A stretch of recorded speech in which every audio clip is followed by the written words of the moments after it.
नमस्कार विद्यार्थी मित्रांनो, मी अविनाश गुरु या ठिकाणी सर्वांचं हार्दिक स्वागत करतो गुरुकुल अकॅडमी या चॅनलवरती। ज्या विद्यार्थ्यांनी लाईक शेअर आणि सबस्क्राइब केलेला अशा सर्व विद्यार्थ्यांचे अगदी मनापासून आभार। आणि ज्यांनी अजून सुद्धा चॅनलला सबस्क्राइब केलेलं नसेल तर चॅनलला सबस्क्राइब करायचं आहे आणि रेग्युलर अपडेट मिळत राहण्यासाठी बेल आयकॉनवरती क्लिक सुद्धा करायचं आहे। चला तर मग सुरुवात करू आजच्या व्हिडिओ लेक्चरला। नमस्कार विद्यार्थी मित्रांनो, भारतीय मृदा या चॅप्टरमध्ये पुन्हा एकदा सर्वांचं हार्दिक स्वागत आहे। भारतीय भूगोलाच्या अंतर्गत आपण सुरुवात केलेली होती मृदा या चॅप्टरला। याच्यावरच्या अगोदर 2 व्हिडिओज आपण अपलोड केले ज्याच्यामध्ये मृदेवरती परिणाम करणारे घटक कोणते कोणते असतात, मृदेची निर्मिती कोणत्या प्रकारे होते, त्याच्यानंतर मृदा नापीक किंवा सुपीक कोणत्या प्रकारे होत असते, मृदेचे प्रकार महत्त्वपूर्ण 2 प्रकार आपण बघितले होते, एक आम्लीय प्रकारची मृदा आणि दुसरी क्षारीय प्रकारची मृदा। तर कोणत्या बाह्य कारकांमुळे हा बदल त्यांच्यामध्ये होतो, त्याच्यानंतर मृदेचं संघटन कोणत्या पद्धतीचं आहे, त्याच्यामध्ये घटक कोणते कोणते आहेत, त्यांचे प्रमाण किती आहेत, अशा सर्व महत्त्वपूर्ण अशा बेसिक गोष्टींवरती चर्चा झाल्याच्या नंतर आजच्या व्हिडिओमध्ये आपल्याला भारतातील जे प्रमुख मृदेचे प्रकार आहेत त्याच्या संदर्भात आज या ठिकाणी व्यवस्थित चर्चा करायची आहे। बरेच विद्यार्थी मला कमेंट बॉक्समध्ये विचारत होते, सर हे MPC प्रिलिमसाठी उपयुक्त आहे का, प्रिलिमच्या पेपरसाठी चालेल का, MPC मेन्सच्या पेपरसाठी चालेल का। बघा, एवढा दर्जेदार कॉन्टेंट या ठिकाणी काय उपलब्ध करून दिलेला आहे, कुठल्याही एका सिंगल बुकमध्ये तुम्हाला कधीच अवेलेबल होऊ शकणार हे मी चॅलेंज करू शकतो, या ठिकाणी अगदी दावा करू शकतो। कुठल्याही एका सिंगल पुस्तकामध्ये हा जो काय सगळा कंटेंट आहे आणि तो पण अपडेट सहित या ठिकाणी पूर्ण काय आत्तापर्यंतच्या तथ्यांसहित आणि काय बदलांसहित सर्व या ठिकाणी उपलब्ध करून दिलेलं। तर याच्यापेक्षा दर्जेदार कॉन्टेंट दुसरा असू शकणार नाही, तुम्ही विचारताय त्या पेपरसाठी। तर हा तर झाला MPC प्रिलिम आणि मेन्सच्या संदर्भात। बाकी इतर जे पेपर आहेत, सरळ सेवा भरतीचा असेल, तलाठीचा असेल, कृषी सेवा असेल, त्याच्यानंतर TET असेल, कंबाईनचा असेल, PSI STI ASOचा मेन्सचा पेपर असेल किंवा टॅक्स असिस्टंटचा पेपर असेल, या पेपरसाठी तर त्यांना आवश्यक आहे त्यापेक्षा त्यांना पुरून उरेल एवढं जिओग्राफी काय या ठिकाणी सर्व पूर्णपणे मांडून दिलेलं आहे तुम्हाला। अगदी प्लेलिस्टमध्ये गेल्याच्या नंतर चॅप्टर 1 पासून ते चॅप्टर या ठिकाणी काही 65 पर्यंत सगळे व्हिडिओ अपलोड झालेले आहेत। आता याच्या पलीकडे जाऊन तुम्हाला वेगळी अशी तयारी करण्याची आवश्यकता पडणार नाही। तयारी करत असताना कोणत्या पद्धतीने करायचं आहे, कोणत्या पद्धतीने नोट्स काढायचे, ह्या सर्व गोष्टींवरती आपण डिस्कशन केलेलं आहे। जर नोट्स बनवण्यामध्ये किंवा अध्ययन करत असताना कुठल्याही प्रकारची अडचण येत असेल तर कमेंट बॉक्समध्ये तसं कळवा, नक्की त्याचं समर्थन केलं जाईल। तर कुठल्याही प्रकारची संदिग्धता ॲम्बिग्विटी मनामध्ये ठेवू नका, अगदी काय याच्यावरती पूर्णपणे ट्रस्ट करून तुम्ही तयारी करू शकता। आणि एकदा तयारी झाल्याच्या नंतर कुठलाही एखादा क्वेश्चन पेपर जर काढून बघितलात तुम्ही तर त्याच्यामध्ये तुम्हाला लक्षात येईल की आपण हा सर्व कंटेंट जर प्रिपेअर केला असतं तर आपण निश्चितपणे त्या ठिकाणी नियर अबाउट 70% क्वेश्चन्स काय इझिली सॉल्व्ह करू शकलो असतो। इझिली म्हणतो मी, या ठिकाणी टफेस्ट क्वेश्चनच्या बाबतीत काय भानगडीत पडू नका, जे इझी लेवलचे क्वेश्चन आहेत त्यांच्या संदर्भात सांगतो। ओके, तर म्हणजे इझी लेवलचे क्वेश्चन म्हणजे या ठिकाणी काय हा कंटेंट सगळा प्रिपेअर केल्याच्यानंतर तुमच्यासाठी जे काल चॅलेंजिंग होते ते आज इझी असणार आहेत क्वेश्चन। ओके, तर सगळ्यांच्या लक्षात आलेलं असेल। चला तर मग सुरुवात करू। तर भारतीय मृदेला सुरुवात करण्याच्या अगोदर नकाशामध्ये काय काय दिलेलं आहे या गोष्टींच्या संदर्भात थोडीशी माहिती घेऊ। बघा, या ठिकाणी दाखवलेली लाल रंगाने दाखवलेली ही जी मृदा आहे ती कोणती आहे, पर्वतीय मृदा। ज्या ठिकाणी हिमालयाचं स्थान आहे त्या ठिकाणी पर्वतीय मृदाच असते। तर हिमालय कोणत्या कोणत्या राज्यामध्ये होतं, जम्मू काश्मीर। आता त्याचे 2 केंद्रशासित प्रदेशांमध्ये विभाजन झालेलं, एक जम्मू काश्मीर आणि दुसरा लडाख। त्याच्या संदर्भात एक व्यवस्थित काय व्हिडिओ काय अपलोड करेन मी तर केंद्रशासित प्रदेशांच्या संदर्भात, कारण त्याच्यामध्ये लेटेस्ट खूप सारे बदल झालेले आहेत। त्याच्यानंतर हिमाचल प्रदेश, त्याच्यानंतर उत्तराखंड असेल, सिक्कीम आहे, अरुणाचल प्रदेशचा काही भाग आहे। तर या सर्व राज्यांमध्ये काय विस्तृत असलेली कोणती पर्वतीय मृदा आहे। बघा, दुसरी सेकंड गाळाची मृदा जी आहे सतलज नदीच्या खोऱ्यापासून ते ब्रह्मपुत्र नदीच्या खोऱ्यापर्यंत, याचा विस्तार परत काय गुजरातपर्यंत सुद्धा झालेला आहे। एकूणच आपल्याला असं म्हणता येईल उत्तरेकडील विशाल मैदानी प्रदेश जो आहे त्या मैदानी प्रदेशामध्ये गाळाच्या मृदेचा या ठिकाणी काय वितरण झालेलं आहे किंवा त्या ठिकाणी गाळाची मृदा काय आपल्याला पाहायला मिळते। त्याच्यानंतर काही तटीय प्रदेशांमध्ये सुद्धा काय गाळाची मृदा आहे। एक तमिळनाडूच्या किनाऱ्यावरती आणि केरळच्या किनाऱ्यावरती सुद्धा गाळाची मृदा या ठिकाणी आहे। आपण नकाशामध्ये अगदी थोड्या प्रमाणात आहे त्याच्यामुळे नकाशावरती ते दाखवलेलं नाही, मात्र फॅक्ट लिहून घेत असताना नोट्समध्ये हे ॲड करायचं आहे। गाळाची मृदा ज्यावेळेस डिटेलमध्ये बघू त्यावेळेस मी सांगेन। ओके, तर नेक्स्ट या ठिकाणी बघा रेड क्रॉसनी दाखवलेली ही जी मृदा आहे ती कोणती आहे, तांबडी मृदा। तांबड्या मृदेला लाल मृदा असं सुद्धा म्हणलं जातं। आता ही जी तांबडी मृदा आहे याचा विस्तार बघा, द्वीपकल्पी भारत जो आहे, द्वीपकल्पी भारतावरील पठारी प्रदेशामध्ये, पठारी प्रदेशाच्या पूर्वेकडील भाग आणि दक्षिणेकडील भागामध्ये या ठिकाणी संपूर्ण दक्षिण भारतामध्ये सर्वाधिक जास्त प्रमाणात काय उपलब्ध असलेली, सर्वाधिक जास्त क्षेत्रफळामध्ये विस्तृत असलेली मृदा कोणती आहे, तांबडी मृदा। तांबडी मृदा झाल्याच्या नंतर नेक्स्ट आहे या ठिकाणी कोणती काळी मृदा. आता काळ्या मृदेचा विस्तार मुख्यत्वे काय गुजरातमध्ये आहे आणि महाराष्ट्रामध्ये आहे. इतर सुद्धा राज्यांमध्ये थोडा थोडा त्याचा विस्तार होतो, जसं की या ठिकाणी काय उत्तरी कर्नाटकमध्ये असेल किंवा पश्चिमी मध्य प्रदेशमध्ये असेल. तर आपण बघू टॉपिक ज्यावेळेस काय तो घटक येईल त्यावेळेस काय त्याच्या संदर्भात मी सांगेन व्यवस्थित. तर अशा पद्धतीने ही आहे काळी मृदा जी की या ठिकाणी दाखवलेली आहे. बघा राजस्थानमध्ये दाखवलेलं काय ब्लॅक स्पॉटनी दाखवलेली मृदा जी आहे ती आहे वालुकामय मृदा किंवा या ठिकाणी वाळवंटी मृदा आपल्याला म्हणता येईल. त्याचं स्थान आहे राजस्थानमध्ये. तर नेक्स्ट आहे जांभी मृदा. बघा जांभी मृदा आपल्याला आढळते या ठिकाणी काय कुठं या किनारी प्रदेशामध्ये अशा पद्धतीने ज्या ठिकाणी पर्जन्याचं प्रमाण जास्त असतं त्या ठिकाणी. तर अशा पद्धतीने पश्चिम घाटावरती आपण केरळमध्ये कर्नाटकमध्ये या ठिकाणी ही मृदा दाखवलेली. त्याच्यानंतर याच ठिकाणी नाही तर हा जो ओरिसाचा किनारा आहे ओरिसाच्या किनारी भागामध्ये पर्जन्य जिथं जास्त पडतं त्या ठिकाणी सुद्धा. त्याच्यानंतर थोडंसं उत्तरेला छोटा नागपूर पठारावरील जे राजमहलच्या टेकड्यांचा प्रदेश आहे तर त्या भागामध्ये सुद्धा काय या जांभ्या मृदेचा काय विस्तार झालेला आहे. मेघालय राज्यामधील गारो खासी जयंतिया हे जे पठारी प्रदेश आहे या पठारी प्रदेशावरती सुद्धा आणि आसाम राज्यामध्ये सुद्धा थोडंसं या ठिकाणी काय आपण जांभी मृदा दाखवलेला आहे. तर त्याच्याबद्दल काय अध्ययन आपण काय करू सिरियली. त्याच्यानंतर या ठिकाणी काय तर हे सर्व झाले काय महत्त्वपूर्ण सर्व प्रकार आपण या ठिकाणी दाखवले. तर हे 6 प्रकार झाले.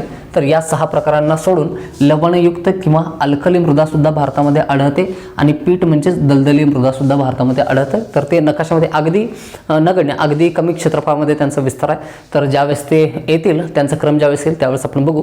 तर क्रम अशा पद्धतीने ठेवणार आहोत की परीक्षेमध्ये ज्या मृदेच्या प्रकारावरती सर्वाधिक प्रश्न विचारले गेलेले आहेत जिथं कन्सेप्ट जास्त समजावून सांगण्याची आवश्यकता आहे जिथं डिटेलमध्ये आपल्याला बघणं आवश्यक आहे ज्याचं कॉन्टेंट जास्त आहे तर असा मृदेचा प्रकार आपण सगळ्यात सुरुवातीला ठेवलेला आहे. तर त्या पद्धतीने सर्वाधिक उपयुक्त मृदेपासून सर्वात कमी उपयुक्त मृदेकडे आपण काय सिरियली येणार आहोत. लिहिलेला क्रम तसाच आहे असं नाही. यापैकी सर्वात महत्त्वाची मृदा कोणती ठरते गाळाची मृदा. सर्वाधिक सुपीक असलेली सर्वाधिक पोषक द्रव्य असलेली गाळाची मृदा आहे आणि भारतातील सर्वाधिक क्षेत्रफळावरती काय विस्तृत झालेली मृदा कोणती आहे गाळाची मृदा ज्याला ॲल्युवियल सॉईल असं सुद्धा म्हणतो. तर त्याच्या संदर्भात सगळ्यात अगोदर बघू आणि त्याच्यानंतर सिरियली बाकीच्या मृदा आपण बघू या ठिकाणी. तर चला तर मग सुरुवात करू आता एक एक घटकाला. बघा भारतीय मृदेच्या संदर्भात एक संस्था आहे. बघा भारतातील या 8ही मृदांची ओळख या 8ही मृदांना काय आयडेंटिफाय केलेलं आहे ICARनं Indian Council for Agricultural Research या संस्थेनं. भारतीय कृषी संशोधन परिषद नावाची एक भारतामधील संस्था आहे ज्याचं मुख्यालय कुठं आहे दिल्लीमध्ये आहे ज्याची स्थापना 1953 मध्ये झालेली होती. तर याच संस्थेने भारतातील या 8ही काय मृदांच्या प्रमुख प्रकारांची ओळख करून दिलेली आहे आणि त्या अनुषंगानेच आपण त्यांचा स्टडी करणार आहोत. ओके. तर भारतीय मृदेच्या संदर्भात अध्ययन करणारी आणखीन एक संस्था आहे. कुठली भारतीय मृदा विज्ञान संस्था ज्याला IISS असं म्हणतो Indian institute of soil science. 2 संस्था आहेत. एक आहे Indian Council for Agricultural research 1953 मध्ये स्थापना झाली. मुख्यालय कुठं आहे दिल्लीमध्ये. आणि दुसरी महत्त्वपूर्ण तसे तर या ठिकाणी भारतीय मृदेच्या संदर्भात खूप सारे संस्था आहेत मात्र प्रत्येक संस्थेच्या संदर्भात नेहमी प्रश्न विचारला जात नाही. प्रश्न परत परत रिपीट झालेले जे आहेत तर ते या 2 संस्थांच्या संदर्भात. तर पहिली झाली ICAR आणि दुसरी आहे भारतीय मृदा विज्ञान संस्था Indian institute of soil science ज्याचं की मुख्यालय कुठं आहे भोपाळमध्ये आहे. या ठिकाणी काही गोष्टी आपण काय सगळेच या ठिकाणी काय नोट करणं शक्य होत नाही. तर मुख्यालय कुठं आहे या ठिकाणी याचं दिल्लीमध्ये आहे. तर नोट करून घ्या याचं मुख्यालय कुठं आहे भोपाळमध्ये. लिहिणं या ठिकाणी काय राहून गेलेलं असेल. बघा तर अशा पद्धतीने या 2 महत्त्वपूर्ण संस्था आहेत. तर या लक्षात ठेवायचे त्यांच्यावरती काय प्रश्न येण्याची दाट शक्यता असते. नेक्स्ट बघा भारतामध्ये क्षेत्रफळाच्या दृष्टीने सर्वाधिक काय क्षेत्रावरती विस्तृत असलेली मृदा कोणती आहे किंवा क्षेत्रफळाच्या दृष्टीने सर्वाधिक मृदा कोणती आढळते. त्याच्यानंतर 2 नंबरला कोणती, 3ऱ्या क्रमांकाला कोणती आणि 4थ्या क्रमांकाला कोणती. तर अशा पद्धतीने क्रम विचारला गेलेला आहे त्याच्यामुळे तो क्रम आपल्याला लक्षातच ठेवायचा आहे. क्रम काय आहे बघा गाळाची मृदा जी आहे ती भारतामध्ये काय सर्वाधिक क्षेत्रफळावरती आढळते. किती 45%. त्याच्यानंतर गाळाच्या मृदेच्या नंतर जी तांबडी मृदा आहे ती तांबडी मृदा भारतामध्ये काय सर्वाधिक क्षेत्रफळामध्ये म्हणजेच काय 17% क्षेत्रफळामध्ये या ठिकाणी आढळते.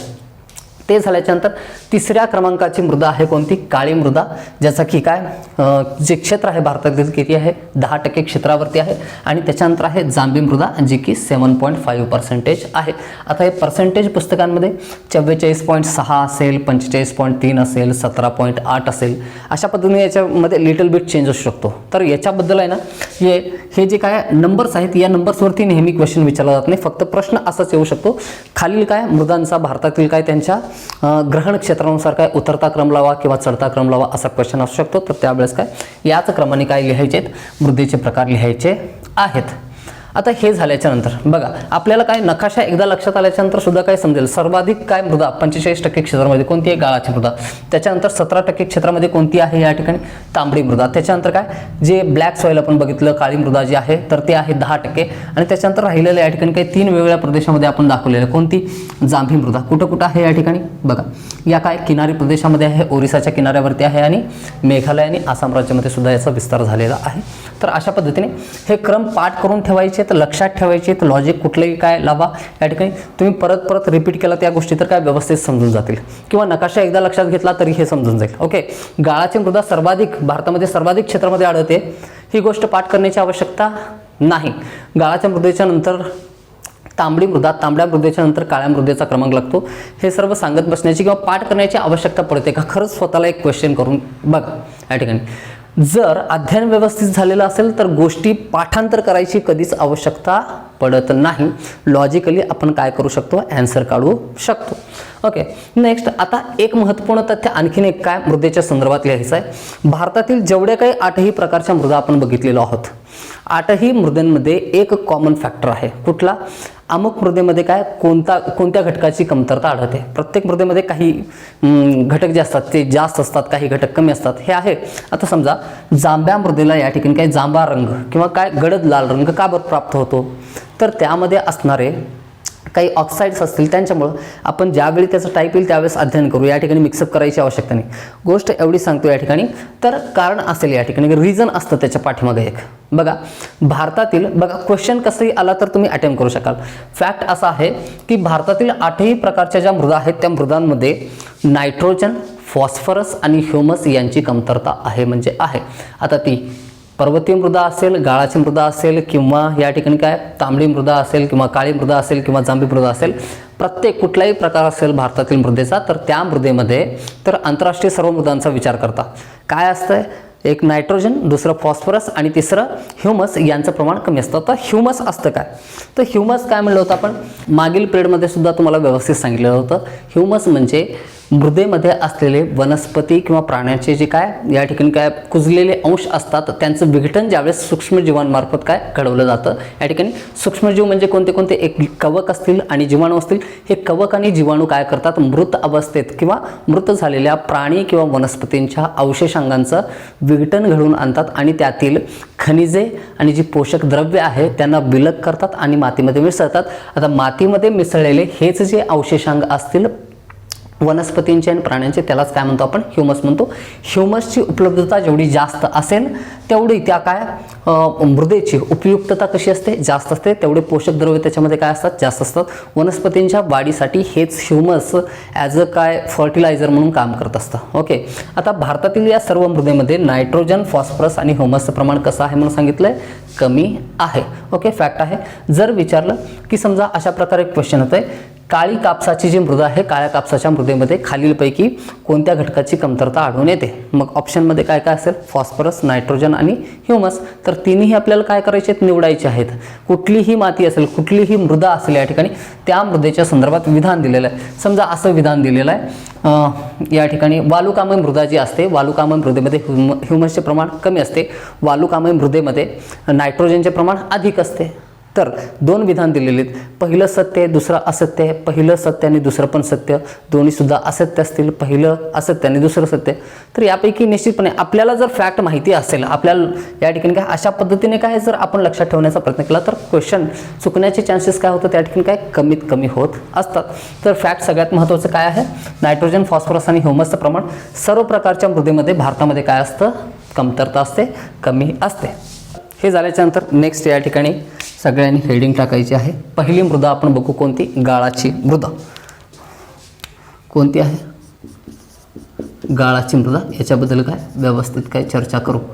गाळाची मृदा भारतामध्ये क्षेत्रफळाच्या दृष्टीने सर्वाधिक क्षेत्रामध्ये काय पसरलेली ही मृदा आहे किंवा या मृदेचा विस्तार भारतामध्ये काय सर्वाधिक क्षेत्रफळामध्ये आहे. किती टक्के आहे ते? 45% आपण बघितलं होतं. 45% गाळाच्या मृदेचं क्षेत्रफळ काय भारतामध्ये आहे.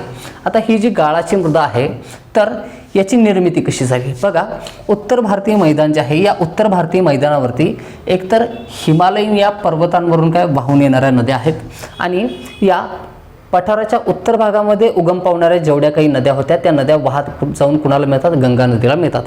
तर या नद्या वाहत असताना पर्वतांवरून पठारावरून वाहत असताना आपल्या स्वतःसोबत काय खडक असेल, दगड असतील, माती असेल किंवा काय लहान लहान वालुकामय पदार्थ असतील तर या सर्व पदार्थांचं किंवा याला अवसाद म्हणतो या सर्व गाळाचं काय करतात? वहन करतात.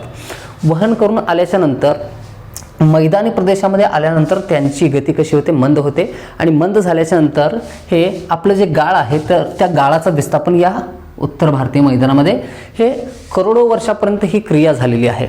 म्हणून या ठिकाणी जे मैदान झालेलं आहे तर ते कोणतं? गाळाचं मैदान म्हणून ओळखलं जातं. आता या गाळाच्या मैदानाचा विस्तार कुठं कुठं झालेला आहे बघा. उत्तर भारतातील या ठिकाणी अशा पद्धतीने सतलज नदी अशी उगम पावते आणि पाकिस्तानमध्ये जाते.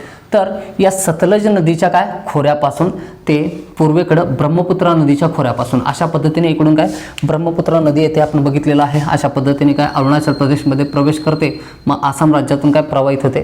तर सतलज नदीच्या खोऱ्यापासून ते गंगा नदीचं खोरं त्याच्यानंतर ब्रह्मपुत्रा नदीच्या खोऱ्यापर्यंत या गाळाच्या मैदानाचा काय झालेला आहे? विस्तार झालेला आहे. गाळाच्या काय मृदेचं विस्तार या ठिकाणी काय या सर्व प्रदेशामध्ये झालेला आहे. याच्या व्यतिरिक्त गुजरातमधील जो दक्षिणेकडील भाग आहे या ठिकाणी सुद्धा काय या गाळाच्या मृदेचा विस्तार आहे. राजस्थानमधील सुद्धा काही प्रदेश आहे. त्याच्यानंतर हा संपूर्ण काय उत्तर भारतातील भाग जर सोडला तर किनारी प्रदेशांमध्ये सुद्धा काय या मृदेचा विस्तार आहे. तर कोणत्या कोणत्या भागांमध्ये बघा अशा पद्धतीने आपण काय पूर्व किनाऱ्याला काय लागून असलेला हा जो भाग आहे या ठिकाणी आपण काय गाळाची मृदा दाखवलेली आहे. त्याच्यानंतर इकडं पश्चिम किनाऱ्यावरती सुद्धा काय गाळाची मृदा आढळते किनारी भागामध्ये. बघा या ठिकाणी आढळण्याचं कारण काय? महानदी असेल, महानदी आहे, त्याच्यानंतर कृष्णा आहे, गोदावरी आहे, कावेरी आहे. या सर्व चारही नद्यांच्या काय त्रिभुज प्रदेशांची जी निर्मिती झालेली आहे तर त्या ठिकाणी गाळाचे मैदान तयार झालेले आहे. तर त्या मैदानांनी वाहून आणलेल्या गाळापासून त्या मैदानांची निर्मिती झालेली आहे.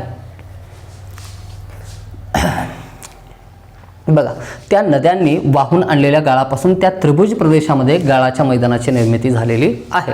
ओके, पॉईंट क्लिअर आहे. तर नेक्स्ट केरळमध्ये सुद्धा काय कमी अधिक प्रमाणात काय गाळाचे काय मैदान आपल्याला या ठिकाणी बघायला भेटतात पूर्व किनाऱ्यावरती. त्याच्यानंतर हा जो गुजरातचा जो किनारी प्रदेश आहे हा पूर्व किनाऱ्याचा भाग आहे. गुजरातच्या या किनारी प्रदेशामध्ये दक्षिण गुजरातमध्ये सुद्धा काय गाळाचे मृदा आढळते. ओके, अशा पद्धतीने या सर्व भागांमध्ये काय गाळाची मृदा काय आढळते. आता पुढचा पॉईंट आपल्याला असा सांगता येईल गाळाच्या मृदेचे दोन प्रमुख प्रकारामध्ये वर्गीकरण करता येतं. एक आहे या ठिकाणी काय खादर आणि दुसरा आहे बांगर. मृदेचे वेगवेगळे प्रकार आपण काय चार बघितलेले होते. खादर आहे, बांगर आहे, भाबर आहे आणि तराई आहे. ओके, तराई प्रकारची मृदा सुद्धा आढळते या ठिकाणी काय शिवालिकच्या पायथ्याशी. अशा पद्धतीने आपल्याला ही जी काय ब्लॅक लाईन आहे बॉर्डर दाखवलेली तर या ठिकाणी तर तराईबद्दल आपल्याला चर्चा करायची नाही. तराईबद्दल आपण अगोदरच बघितलेलं आहे. बघा गाळाच्या मृदेचे दोन प्रमुख प्रकारांमध्ये वर्गीकरण होतं, एक खादर आणि दुसरं बांगर. आता बांगर प्रकारची मृदा नेमकी कोणती असते, खादर कोणती असते? बघा संपूर्ण भारतामध्ये जर सुपीकतेचा विचार केला तर सर्वाधिक सुपीक कोणती मृदा आहे? गाळाची मृदा आहे. तर गाळाच्या मृदेमध्ये सुद्धा सर्वाधिक सुपीक कोणती असेल? खादर असेल की बांगर असेल? बघा ही गोष्ट लक्षात येण्यासाठी या ठिकाणी अशा पद्धतीने आपण थोडंसं काय एक सेक्शन घेऊ काय नदीचं जे पात्र असतं तर त्या नदीच्या पात्राचा अशा पद्धतीने. तर गावाकडे तुम्ही बघितलं असेल ज्या पात्रामधून काय नदी वाहत असते. ओके, तर हे आहे नदीचं पात्र. ओके, दरवर्षी काय होतं या ठिकाणी काय पर्वत शिखरावरून वाहून येणाऱ्या नद्या, पठारावरून वाहून येणाऱ्या नद्या आपल्या पात्रामधून काय वाहत असतात. मात्र पूरजन्य परिस्थिती ज्यावेळेस निर्माण होते म्हणजे पर्जन्य ज्यावेळेस अधिक पडतं या ठिकाणी त्यावेळेस नदीला पूर येतात आणि प्रत्येक वर्षी नदी आपलं पात्र काय करते रुंदावते अशा पद्धतीनं. तर ज्यावेळेस काय पर्जन्य खूप चालू असतं त्यावेळेस काय नदीचं पाणी आपलं पात्र ओलांडून काही अंतरापर्यंत काय पसरतं. तर हा वाहून आणलेला जो गाळ आहे तर तो प्रत्येक वर्षी या ठिकाणी काय केला जातो? पसरवला जातो अशा पद्धतीने. तर हा जो भाग आहे तर या ठिकाणी प्रत्येक वर्षी नवीन गाळ काय अंथरला जातो. तर हा कोणता प्रदेश असेल, हा आहे खादर. ओके, म्हणजेच खादरची जमीन जी आहे ती प्रत्येक वर्षी कशी होते, नवीन होते. प्रत्येक वर्षी त्यातील जे पोषक द्रव्य आहेत याच्यामध्ये काय होत असते, वाढ होत असते. एक प्रकारे असं म्हणता येईल प्रत्येक वर्षी ती काय रिन्यू होते किंवा सुपीक बनते असं म्हणता येईल. म्हणून सर्वाधिक सुपीक कोणती असेल, खादर असेल. ओके, या ठिकाणी तर आता हे सुद्धा गाळाचेच प्रदेश आहेत. बघा, नदीपासून आपण काय नदीच्या पात्रापासून जसं जसं आपण दूर जाऊ तसं तसं काय भूपृष्ठ कसं होत जातं, उंच, जमिनीची उंची काय होत जाते, वाढत जाते. जसं जसं आपण काय या नदीच्या पात्रापासून दूर जातो, नदीच्या लगत असलेला भाग कोणता असेल, खादरचा भाग आहे. हा या ठिकाणी दाखवलेला हा खादर आहे. आणि हा खादरचा प्रदेश जर सोडला म्हणजे पर्जन्य क्षेत्र जे आहे त्याला सोडून इतर जो भाग आहे त्या भागामध्ये ते भाग सुद्धा काय गाळाच्या मदतीने तयार झालेले आहेत. मात्र भूतकाळामध्ये त्या ठिकाणी गाळाचं सिंचन होत होतं, नवीनतम नाही या ठिकाणी. तर खादरपेक्षा बांगरची सुपीकता कशी असेल, कमी, तुलनात्मक दृष्ट्या कमी असेल. मात्र इतर सर्व मृदांपेक्षा बांगर सुद्धा कसं आहे, अधिक सुपीक आहे. कधी अनुभव केला असेल तुम्ही, बघा की असं म्हणता येईल की नदीच्या आसपासचा जो एरिया आहे त्या ठिकाणी काय जे कृषी केली जाते त्या ठिकाणी उत्पादन खूपच चांगल्या प्रकारे होतं. पाणी उपलब्ध असतं म्हणून असं नाही, या ठिकाणी ही जमीन कशी असते, दरवर्षी काय होते, नवीन बनते. या ठिकाणी दरवर्षी त्यातील पोषक तत्वे काय वाढतात, म्हणून त्या ठिकाणी काय कृषीचं उत्पादन काय जास्त होत असतं. नदी तर पाणी तर मुबलक प्रमाणात या ठिकाणी उपलब्ध आहेच. मात्र खादरच्या बाबतीत तसं आहे का, नाही. मात्र बांगरच्या बाबतीत तसं म्हणता येईल का, नाही या ठिकाणी. तर ती खादरपेक्षा कशी असेल, सुपीक असेल. ओके, तर अशा पद्धतीने काय हे दोन प्रकार आहेत. तर नदीच्या जवळ असलेला जो प्रदेश आहे तो कोणता आहे, खादर आहे. जो पर्जन्य क्षेत्र आहे त्या ठिकाणी खादर प्रकारची मृदा आढळेल. आणि खादर झाल्याच्या नंतर नदीच्या पात्रापासून थोडंसं दूर अंतरावरती असलेलं कोणतं आहे, बांगर. बघा, कधी अनुभव केलेला असेल तुम्ही एखाद्या पर्जन्य क्षेत्रामध्ये काय तुमचं गाव असेल ज्या ठिकाणी दरवर्षी काय पूर येतो, जसं की सातारा असेल, कोल्हापूर असेल किंवा पंढरपूरच्या नजीक जवळचे प्रदेश असतील त्या ठिकाणी पूर येतो. किंवा उत्तर भारतामधील या ठिकाणी काही क्षेत्र असतील त्या ठिकाणी जसं की बिहार आहे, त्याच्यानंतर काय छत्तीसगड असेल, ओरिसा असेल, या UP असेल, या राज्यांमध्ये दरवर्षी नद्यांना पूर येत असतात.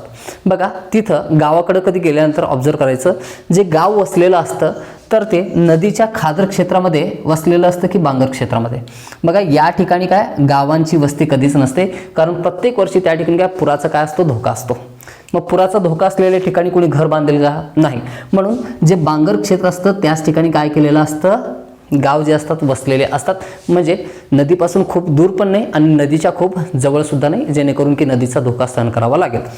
बघा, तर अशा पद्धतीने म्हणजे तुम्ही गावी गेल्याच्यानंतर तुमच्या पायाखालची जी जमीन असेल, नदीपासून जवळ असलेली जे गाव आहे तर ती कोणत्या प्रकारची आहे, बांगर प्रकारची आहे. त्या ठिकाणी पूर येत नाही. मात्र नदीच्या जवळचे जे पात्र आहेत, खूप जवळचे नाहीत, नदीपासून 2-3 किलोमीटरच्या रुंदीचा भाग जो असतो तो कोणता, खादरचा प्रदेश म्हणून ओळखला जातो. आता हा जो बांगरचा प्रदेश आहे, या बांगरच्या प्रदेशामध्ये जर तुम्ही खुदाई केला, त्या ठिकाणी जमीन खोदलात तर त्या जमिनीमध्ये आपल्याला काय मोठे मोठे असे काय पांढरे दगड भेटतात, स्फटिकी स्वरूपात असलेले. अशा प्रकारे काय त्यांची आकृती असते. कधी तुम्ही बघितलेलं असेल, आमिबासारखी आकृती असेल या ठिकाणी. काय आमिबा निश्चित असत नाही, मात्र हे पण काय इरेग्युलर टाईपचे असतात. अशा प्रकारचे काय मोठे मोठे पांढरे शुभ्र असे दगड भेटतात या ठिकाणी. हे दगड कुठून आले या ठिकाणी, तर हे दगड काय आहेत, कॅल्शियम कार्बोनेटचे काय ग्रंथी आहेत या ठिकाणी. काय आहेत, कॅल्शियम कार्बोनेटच्या ग्रंथी. आता या ठिकाणी का बरं भेटतात, बघा हे एक वैशिष्ट्य आहे, विचारलेलं आहे. कॅल्शियमच्या ज्या मोठ्या मोठ्या ग्रंथी आहेत त्या कोणत्या प्रकारच्या मृदेमध्ये आढळतात. तर खादर असेल, भाबर असेल, बांगर असेल, तराई असेल, तर त्यापैकी आपल्याला उत्तर काय निवडायचं आहे, बांगर. बघा, हिमालयातून या ठिकाणी काही ज्यावेळेस नद्या वाहून येत असतात तर हिमालयामधून हे जे स्फटिकरूपी काय दगड आहेत कॅल्शियम कार्बोनेटचे, हे नद्यांनी वाहून आणलेले आहेत. भूतकाळामध्ये वाहून आणून त्याचं विस्थापन कुठे केलं, या गाळाच्या मैदानी प्रदेशामध्ये.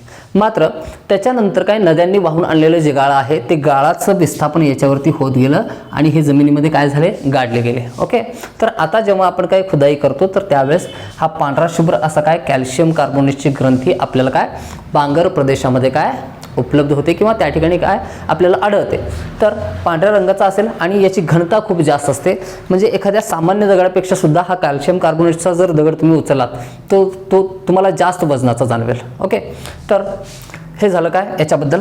त्याच्यानंतर खादर आणि बांगर झाल्याच्या नंतर गाळाची मृदा जी आहे याच्यामध्ये नायट्रोजन, फॉस्फरस आणि ह्युमस यांची कमतरता दिसून येते. यांचा या ठिकाणी काय अभाव आढळतो. म्हणजे कमी प्रमाणात असतात. सुपीक तर आहे जमीन, मात्र तरीसुद्धा एक स्टँडर्ड सॉईलमधलं जे प्रपोर्शन असतं त्यांच्या काय कॉम्बिनेशनमधलं, तर त्याच्यामध्ये नायट्रोजन, फॉस्फरस आणि ह्युमस याचं प्रमाण कसं आहे, गाळाच्या मृदेमध्ये सुद्धा काय कमी आहे. आणि जेणेकरून की हे खडक पर्वत शिखरांवरून, पठारावरून काय वाहून आणलेल्या काय गाळापासून ही मृदा तयार झालेली आहे. म्हणून या मृदेमध्ये पोटॅशियम, या ठिकाणी बघा पोटॅशियम आणि चुना यांचं प्रमाण काय असतं, जास्त असतं. ओके, हा चुना म्हणजेच काय, हा कॅल्शियम कार्बोनेटलाच आपण काय म्हणलेलं आहे बोलीभाषेमध्ये चुना असं म्हणलेलं आहे. तर काय काय मुबलक प्रमाणात आहे गाळाच्या मृदेमध्ये, पोटॅशियम आणि चुना हा मुबलक प्रमाणात आढळतो. मात्र कमतरता कशाची आढळते, नायट्रोजन, फॉस्फरस आणि ह्युमसचं. तर एवढे तथ्य आहेत गाळाच्या मृदेच्या संदर्भात, एवढं इनफ आहे. तर आपण दुसरा पॉईंट घेऊ. या ठिकाणी गाळाची मृदा झाल्याच्यानंतर दुसरा आपल्याला बघायचं कोणता, तांबड्या प्रकारची मृदा. तर नेक्स्ट हेडिंग टाकायचं आहे तांबडी मृदा. पुढची मृदा आहे कोणती, या ठिकाणी तांबडी मृदा. ओके, तांबडी मृदा भारतामध्ये क्षेत्रफळाच्या दृष्टीने दुसऱ्या क्रमांकाची मृदा असलेली कोणती आहे, तांबडी मृदा. तर या मृदेचं पर्सेंटेज या ठिकाणी काय, भारतामधील एकूण 17% क्षेत्रामध्ये व्यापलेली ही मृदा आहे. दुसऱ्या क्रमांकाची मृदा आहे गाळाच्या मृदेच्या नंतर. आता तांबड्या मृदेचा विस्तार भारतामध्ये कोणत्या प्रदेशामध्ये झालेला आहे, बघा जो द्वीपकल्पीय भारत आहे, या द्वीपकल्पीय भारतावरील जो पठारी प्रदेश आहे, बाकीचा हा किनारी प्रदेशामध्ये, इकडे गाळाचं मैदान आहे, इकडे जांभ्या प्रकारची मृदा आहे, मध्यभागी असलेला हा जो पठारी प्रदेश आहे. तर या पठारी प्रदेशाच्या पूर्व भागामध्ये आणि त्याच्यानंतर पठारी भागाच्या दक्षिण भागामध्ये, म्हणजे संपूर्ण दक्षिण भारतामध्ये सर्वाधिक आढळणारी मृदा कोणती आहे, तांबडी मृदा आहे, जे की 17% आहे. ओके, तांबड्या मृदेला प्राप्त होणारा जो रंग आहे, लाल रंग जो आहे किंवा तांबडा रंग आपण म्हणू, तर तो कशामुळे प्राप्त होतो, बघा मातीमध्ये असणारा एक पदार्थ आहे, कोणता मातीमध्ये असणारे आपण काय मृदेचे घटक बघितले होते, ऑक्सिजन बघितला होता, त्याच्यानंतर सिलिका बघितला होता, त्याच्यानंतर आपण काय लोह बघितला होता आणि ॲल्युमिनियम बघितला होता. यापैकी या मृदेमध्ये लोहाचं प्रमाण कसं असतं, अधिक असतं. आणि लोहाचे ऑक्साईडमुळे याला काय, हा तांबडा रंग प्राप्त झालेला.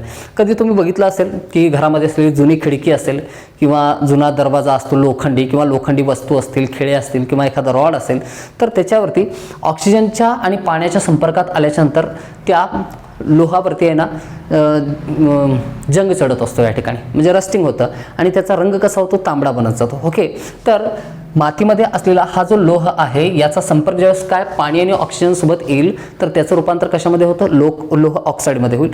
त्या लोह ऑक्साईडमुळेच या मातीला रंग कसा प्राप्त झालेला आहे, तांबड्या प्रकारचा रंग प्राप्त झालेला आहे. ओके, पॉईंट क्लिअर आहे इथपर्यंत. या तांबड्या मृदेचा विस्तार आपण अशा पद्धतीने पूर्व आणि दक्षिणेकडील पठारी भारतामध्ये झालेला आहे असं सांगितलं. तर राज्यांचा जर विचार केला तर कुठल्या कुठल्या राज्यामध्ये हा विस्तृत आहे, काय दक्षिण भारतामध्ये सर्वाधिक आढळणारी मृदा कोणती आहे, तांबडी मृदा. तर कर्नाटकमध्ये, दक्षिण भारतातील फक्त जर केरळ सोडला तर इतर सर्व राज्यांमध्ये तांबडी मृदा आढळते असं म्हणता येईल एकूण एक.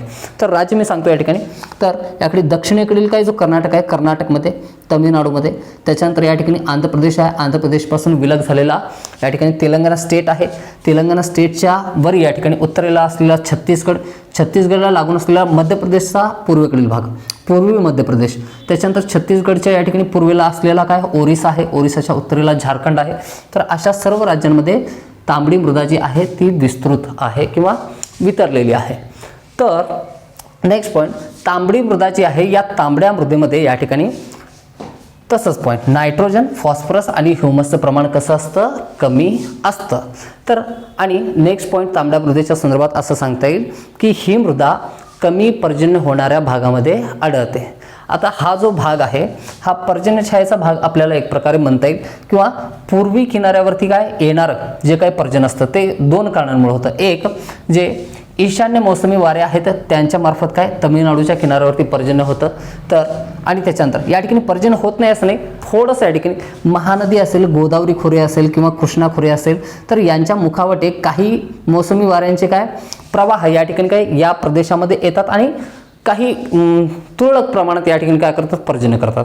बघा, आवर्तांपासून पडणारं जे पर्जन्य आहे ओरिसाच्या किनाऱ्यावरती या ठिकाणी उत्कल तट आपण बघितलं होतं, तर थोडासा पर्जन्य त्याचा काही प्रमाणात काय होतो या भागामध्ये पडतो, म्हणजे खूप जास्त नाही मात्र कमी पर्जन्य पडणाऱ्याच भागामध्ये काय तांबडी मृदा आढळते असं सांगितलेलं आहे. तर आपण विस्तार सुद्धा बघितलेला आहे. तर एवढे पॉईंट जे आहेत ते इनफ आहेत तांबड्या मृदेच्या संदर्भात. ओके, तांबडी मृदा झाल्याच्या नंतर पुढची मृदा आहे कोणती, काळी मृदा. भारतामध्ये ज्याचं क्षेत्रफळ किती आहे, 10% एवढं आहे. तिसऱ्या क्रमांकाची मृदा आहे आणि सर्वात महत्त्वाची मृदा आहे या ठिकाणी. तर स्वतः मशागत करणारी मृदा म्हणता येईल काळी मृदा. ब्लॅक सॉईल म्हणता येतं त्यालाच, काय कापसाची मृदा असं म्हणतो आपण. बघा, लावा मृदा सुद्धा असं म्हणतात त्याला. बघा, काळी मृदा या ठिकाणी, ब्लॅक सॉईल किती आहे पर्सेंटेज, 10%. भारतातील 10% क्षेत्रफळावरती काय या ठिकाणी काय विस्तृत असलेली मृदा कोणती आहे, ब्लॅक सॉईल काळी मृदा, ज्याचं की विस्तार मुख्यत्वे गुजरात आणि महाराष्ट्रामध्ये आपण दाखवलेला आहे. बाकी इतर राज्यसुद्धा आपण बघू. बघा, काळ्या मृदेला या ठिकाणी नावं आहेत वेगळी. रेगूर मृदा असं म्हणतात. त्याच्यानंतर याला कापसाची मृदा म्हणतात. त्याचबरोबर याला लावा मृदा असं सुद्धा म्हणतात. त्याच्यानंतर यालाच चेरनोजेम असं सुद्धा म्हणलं जातं. आंतरराष्ट्रीय कन्सेप्ट आहे, ती सुद्धा मी सांगेन या ठिकाणी. तर अशा प्रकारची काय वेगवेगळी नावं आहे. स्वतः मशागत करणारी मृदा असं म्हणलं जातं. तर किंवा काय सगळ्यात काय जास्त पाणी काय धरून ठेवण्याची क्षमता असणारी मृदा, अशी वेगवेगळी नावं आहेत, वैशिष्ट्य आहेत. खूप सारे प्रश्न याच्यावरती काय बनतात. बघा, ही जी काळ्या कापसाची मृदा आहे याचा मुख्यत्वे जो काय विस्तार आहे तो कोणत्या राज्यामध्ये, महाराष्ट्र राज्यामध्ये. महाराष्ट्र राज्याच्या नंतर सर्वाधिक काळी मृदा कुठं आढळते, गुजरात राज्यामध्ये. ओके, विस्तार मात्र याचा सर्वाधिक काय जास्त प्रमाणात काय काळी मृदा आढळते महाराष्ट्रामध्ये. एक फॅक्ट मी आहे जे सगळ्यात शेवटी सांगेन या ठिकाणी. क्वेश्चन काय खूप वेळा विचारला गेला आहे, मात्र कन्फ्यूज जर कॉमन सेन्स वापरण्याचा प्रयत्न केला तर क्वेश्चन त्या ठिकाणी चुकतो. जर तुम्हाला फॅक्ट माहिती असेल तर तुम्ही काय क्वेश्चन व्यवस्थित अटेम्प्ट करू शकता. बघा, सर्वाधिक प्रश्न येणारा हा घटक आहे, व्यवस्थित लक्ष द्या या ठिकाणी. बघ, याच काळ्या मृदेचा आणखीन एक नाव आहे उत्तर प्रदेशमधील बुंदेलखंडचा जो प्रदेश आहे, बुंदेलखंड चा जो प्रदेश आहे, या प्रदेशामध्ये या मृदेला करेल मृदा असं सुद्धा म्हणतात. क्वेश्चन येऊन गेलेला आहे, परत एकदा जर विचारला गेला भारतीय भूगोलाच्या संदर्भात तर तुम्हाला काय व्यवस्थित अटेम्प्ट करता यायला पाहिजे. एवढी सगळी नावं आहेत या ठिकाणी. तर रेगूर मृदा, कापसाची मृदा, लावा मृदा, त्याच्यानंतर चेरनोजेम म्हणलेला आहे आणि बुंदेलखंडमध्ये याला काय म्हणतात, करेल मृदा असं म्हणतात. आता ही जी काळी मृदा आहे तर याचा विस्तार सर्वाधिक कुठे आहे, महाराष्ट्र राज्यामध्ये आहे या ठिकाणी. आणि त्याच्यानंतर कुठे आहे, गुजरात राज्यामध्ये. हा जो राजस्थानचा दक्षिणेकडील भाग आणि गुजरातचा या ठिकाणी काय उत्तरेकडील जो भाग आहे या ठिकाणी काळी मृदा आढळते आणि उत्पादन सुद्धा त्या ठिकाणी काय घेतलं जातं, जे महाराष्ट्रामध्ये घेतले जातात. जरी क्षेत्रफळ महाराष्ट्रामध्ये जास्त असलं तरी सुद्धा या ठिकाणी उत्पादनाच्या बाबतीत मात्र काय गुजरातचा क्रमांक या ठिकाणी काय पहिल्यांदा लागतो. आता कोणत्या या उत्पादनाच्या बाबतीत लागेल मी शेवटी सांगेन या ठिकाणी, बाकीच्या गोष्टी आपण अगोदर क्लिअर करू. बघा, ही जी काळी मृदा आहे याचा विस्तार एकतर राजस्थानमध्ये, दक्षिणी राजस्थान, उत्तरी गुजरातमध्ये या ठिकाणी याचा विस्तार आहे. संपूर्ण महाराष्ट्रामध्ये काळी मृदा आढळते. जर काही किनाऱ्याचा जर प्रदेश सोडला त्या ठिकाणी तांबडी आणि जांभी प्रकारची मृदा सुद्धा आढळते. मात्र महाराष्ट्राच्या व्यतिरिक्त पश्चिमेकडील मध्य प्रदेश आहे, त्याच्यानंतर उत्तरेकडील कर्नाटक राज्य आहे, त्याच्यानंतर तेलंगणा स्टेटचा थोडासा भाग आहे. या सर्व काय प्रदेशांमध्ये काळी मृदा आढळते. याला रेगूर मृदा म्हणले, कापसाची मृदा असं म्हणलेलं आहे. तर काळ्या मृदेमध्ये या ठिकाणी कापसाचं उत्पादन खूप चांगल्या पद्धतीने येतं. खूप काय उत्तम प्रतीच्या कापसाचं उत्पादन घेतलं जातं, म्हणून त्याला काय म्हणलेलं आहे, कापसाची मृदा म्हणलेलं आहे. तर तोच पॉईंट कापसाच्या संदर्भात. जरी काळी मृदा भारतामध्ये काय महाराष्ट्रामध्ये सर्वाधिक असली तरी कापसाच्या उत्पादनामध्ये मात्र अग्रेसर असलेलं राज्य कोणतं असेल, काळी मृदा फक्त काय दोन प्रमुख राज्यांमध्ये, एक महाराष्ट्र आणि दुसरं गुजरातमध्ये. जर महाराष्ट्र पहिल्या क्रमांकावरती नसेल तर दुसरा कोणता असेल, गुजरात असेल. फॅक्ट लक्षात ठेवा. क्षेत्रफळ कुठे आहे सगळ्यात जास्त काळ्या मृदेचं, महाराष्ट्रामध्ये. मात्र उत्पादनात कोण आहे अग्रेसर, कापसाच्या संदर्भात गुजरात हे राज्य आहे. त्याच्यानंतर यालाच काय म्हणलं होतं आपण, लावा मृदा. ज्यावेळेस तुम्हाला मी काय भारतीय द्वीपकल्पाची निर्मिती कशी झाली हे सांगत असताना दक्षिण आफ्रिका या ठिकाणी आफ्रिका खंडापासून हा द्वीपकल्पी प्रदेश वेगळा कसा झालेला आणि या ठिकाणी येऊन काय भारतीय द्वीपकल्प काय तयार झाला. तर हे तयार होत असताना या ठिकाणी उद्रेकीय उद्भेदन झाल्यामुळं हा जो लावा कोणत्या पद्धतीने काय महाराष्ट्राच्या काय पठारावरती काय त्याचा उद्रेक झाला आणि लावा कोणत्या पद्धतीने पसरला आणि तो लावा पसरून त्या ठिकाणी काय हा संपूर्ण भारतीय द्वीपकल्पीय जो प्रदेश आहे याच्यावरती एक पठाराची निर्मिती झाली, ज्याला बेसाल्ट खडक असं म्हणतो. तर त्या बेसाल्ट खडकावरच बाह्यकारकांचा परिणाम होऊन त्याचं रूपांतर कशामध्ये झालं, नंतर काळ्या मातीमध्ये झालं. त्यालाच आपण रेगूर मृदा किंवा काय काळ्या कापसाची मृदा म्हणतो. आणि लावापासून निर्मित ही मृदा आहे म्हणून त्याला काय म्हणलं जातं, लावा मृदा असं सुद्धा म्हणलं जातं. आता चेर्नोजेम हे नाव कुठून प्राप्त झालंय बघा. मृदेचं वर्गीकरण करणाऱ्या किंवा मृदांना काय या ठिकाणी आयडेंटिफाय करणारी जी आंतरराष्ट्रीय संस्था आहे, तर त्या आंतरराष्ट्रीय संस्थांमध्ये ही काळ्या प्रकारची जी मृदा असते तर याचं नाव काय ठेवलेलं आहे, चेर्नोजेम असं ठेवलेलं आहे त्यांनी. म्हणून भारतामध्ये त्याच गुणधर्माची आढळणारी जी मृदा आहे तर त्या काळ्या मृदेला काय म्हणलं जातं, चेर्नोजेम असं म्हणलं जातं. पाऊस पडल्याच्या नंतर पाणी स्वतःमध्ये काय शोषून घेण्याची आणि ती टिकवून ठेवण्याची क्षमता सर्वाधिक काय काळ्या मृदेची आहे. म्हणून याला काय म्हणलं जातं, सर्वाधिक जलधारण क्षमता असणारी मृदा असं म्हणलं जातं. काय म्हणलं जातं, सर्वाधिक जलधारण करणारी ही मृदा आहे. सर्वाधिक जलधारण केल्याच्या नंतर ही मृदा कशी असते, फुगते अशी पाणी पिऊन. आणि त्याच्यानंतर काय होतं, ज्यावेळेस काय ऊन पडेल, उष्णता खूप जास्त पडेल, त्यावेळेस काय ही मृदा मग त्या ठिकाणी काय शुष्क बनायला लागते. आणि त्यातून होतं काय, त्या मृदांना काय भेगा पडायला लागतात. जेव्हा केव्हा तुम्ही दुष्काळाचा किंवा ओसाड प्रदेश जो असतो किंवा पर्जन्यछायाचा प्रदेशाचे ज्यावेळेस काय फोटोज येतात किंवा एखाद्या शेतकऱ्याच्या आत्महत्येचा फोटो आलेला असेल तर त्यावेळेस जे शेत असतं त्या फोटोग्राफमध्ये अगदी त्याला भेगा पडलेल्या, मोठ्या मोठ्या चिरा पडलेल्या, ज्याच्यामध्ये तुमचा पाय धसू शकतो एवढ्या मोठ्या काय त्या भेगा असतात. तर अशा भेगा पडणारी ती मृदा कोणती आहे, ही काळी मृदाच आहे. बघा, पाऊस पडल्याच्या नंतर ही माती लगेचच काय होते, म्हणजे चिटकून जाते, अगदी चिकट प्रकारची बनते. त्या ठिकाणी भेगा बिलकुल दिसणार नाहीत. ओके, एकसंध बनते ती पूर्ण. पाणी पिण्याची क्षमता त्याच्यामध्ये जास्त आहे ना. मात्र त्याच्यानंतर ऊन पडल्याच्या नंतर ज्यावेळेस काही ही जमीन शुष्क बनायला लागते तर त्यावेळेस त्याला काय बनतात, भेगा पडतात. आणि एक प्रकारे ही जमीन जी आहे ती स्वतः काय मशागत करते. म्हणून त्याला स्वतः मशागत करणारी मृदा असं सुद्धा म्हणतात. मशागत कशासाठी केली जाते, पाऊस पर्जन्य पडण्याच्या अगोदर शेतकरी नांगराच्या साहाय्याने काय करतो, जी जमीन आहे त्याला काय करतो, काय आपण काय भुसभुशीत करण्याचा प्रयत्न करतो, जेणेकरून पर्जन्य पडल्याच्या नंतर पावसाचं पाणी त्याच्यामध्ये काय व्यवस्थित काय झिरपलं पाहिजे आणि जमिनीमध्ये ओलावा टिकून राहिला पाहिजे. आता ही जमीन अगोदरच काय जलधारण क्षमता जास्त आहे, कारण त्याला काय जमिनीमध्ये या ठिकाणी काय शुष्क बनल्याच्या नंतर त्या जमिनीमध्ये भेगा पडतात. म्हणजे आपोआप त्यातील काय जीवाणू कीटाणू जे असतील ते काय वातावरणाच्या संपर्कामध्ये येतात, नष्ट होऊन जातात. तर त्याच्यामुळे एक प्रकारे त्या जमिनीची मशागत आपोआप होते. म्हणून त्याला स्वतः मशागत करणारी मृदा असं सुद्धा म्हणलं जातं. आणि त्याच प्रकारे या मृदेमध्ये शुष्क प्रकारची शेती केली जाते. या ठिकाणी पाण्याचा कमीत कमी या ठिकाणी वापर केला जातो.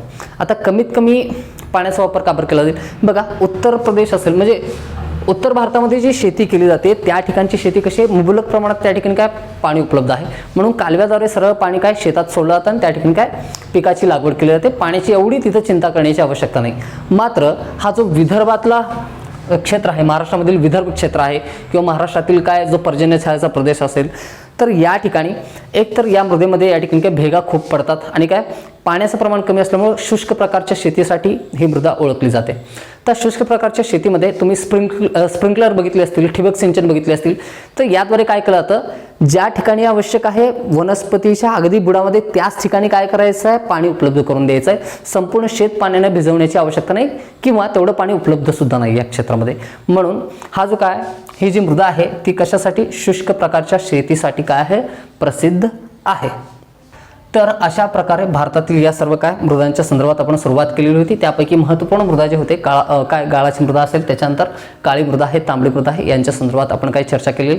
एवढे पॉईंट इनफ आहेत. आय होप तुम्ही व्यवस्थित नोट्स बनवत असाल. या ठिकाणी व्हिडिओ तुम्हाला कसा वाटला, अभिप्राय तुमचा कळवा नक्की. या ठिकाणी काय मी वाट बघेन. आणि आवडलेला असेल तर नक्की लाईक, शेअर आणि सबस्क्राईब करायचं आहे. आणि प्रत्येक विद्यार्थी जे सबस्क्रायबर आहेत चॅनलवरती, ज्यांना या ठिकाणी माझं टीचिंग आवडत असेल तर त्यांनी स्वतःच्या फेसबुक पेजवरती या ठिकाणी चॅनलची जी लिंक आहे ती शेअर करायची आहे, जेणेकरून इतर सर्व विद्यार्थ्यांना सुद्धा काय याच्याबद्दल समजेल आणि काय विदाऊट कोचिंग क्लास ते प्रिपरेशन करू शकतील. म्हणजे जो फायदा तुम्हाला झालेला आहे तर तोच इतरांपर्यंत सुद्धा काय पोहोचायला हवा, ही आत्मीयता आहे या ठिकाणी. तर या ठिकाणी काय निरोप घेऊ. अशाच प्रकारच्या दर्जेदार व्हिडिओमध्ये पुन्हा एकदा भेटू. धन्यवाद.